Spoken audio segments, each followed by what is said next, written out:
کراچی کے علاقے صدر میں تجاوزات کے خلاف آپریشن کے دوران پتھارا مافیا نے اینٹی انکروچمنٹ ٹیم پر حملہ کر دیا۔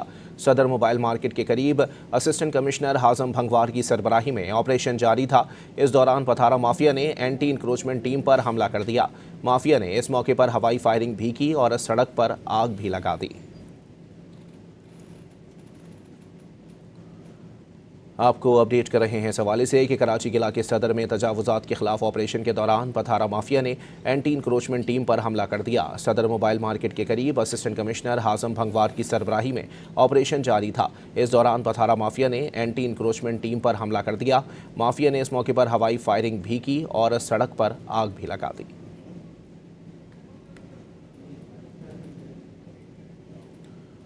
کراچی کے علاقے صدر میں تجاوزات کے خلاف آپریشن کے دوران پتھارا مافیا نے اینٹی انکروچمنٹ ٹیم پر حملہ کر دیا۔ صدر موبائل مارکیٹ کے قریب اسسٹنٹ کمشنر حازم بھنگوار کی سربراہی میں آپریشن جاری تھا۔ اس دوران پتھارا مافیا نے اینٹی انکروچمنٹ ٹیم پر حملہ کر دیا۔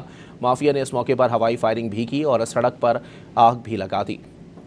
کراچی کے علاقے صدر میں تجاوزات کے خلاف آپریشن کے دوران پتھارا مافیا نے اینٹی انکروچمنٹ ٹیم پر حملہ کر دیا۔ صدر موبائل مارکیٹ کے قریب اسسٹنٹ کمشنر حازم بھنگوار کی سربراہی میں آپریشن جاری تھا۔ اسی پر مزید بات کریں گے۔ ڈان نیوز کے نمائندے فیصل حسین ہمارے ساتھ موجود ہیں۔ فیصل، اپڈیٹ کیجیے گا اس حوالے سے۔ بالکل، صدر موبائل مارکیٹ کے قریب جو ہے وہ تجاوزات کے خلاف آپریشن جاری تھا، جو اس دوران جو ہے پتھارا مافیا نے جو ہے انکروچمنٹ ٹیم پر حملہ کیا ہے۔ اس دوران جو ہے ہوائی فائرنگ بھی کی گئی ہے اور جو ہے پتھارا مافیا کی جانب سے سڑک پر آگ بھی لگا دی، جس کی وجہ سے جو ہے سڑک پر جو ہے ٹریفک کی روانی معطل ہوئی ہے۔ اس دوران جو ہے ہوائی فائرنگ کی زد میں اگر 2 افراد بتایا جا رہا ہے زخمی بھی ہوئے ہیں، جنہیں جو ہے فوری طبی امداد کے لیے اسپتال منتقل کر دیا گیا، جبکہ زخمیوں کی شناخت بتایا جا رہا ہے 30 سالہ داؤد اور 21 سالہ صلاح الدین کے ناموں سے ہوئی ہے۔ جی بہت شکریہ فیصل۔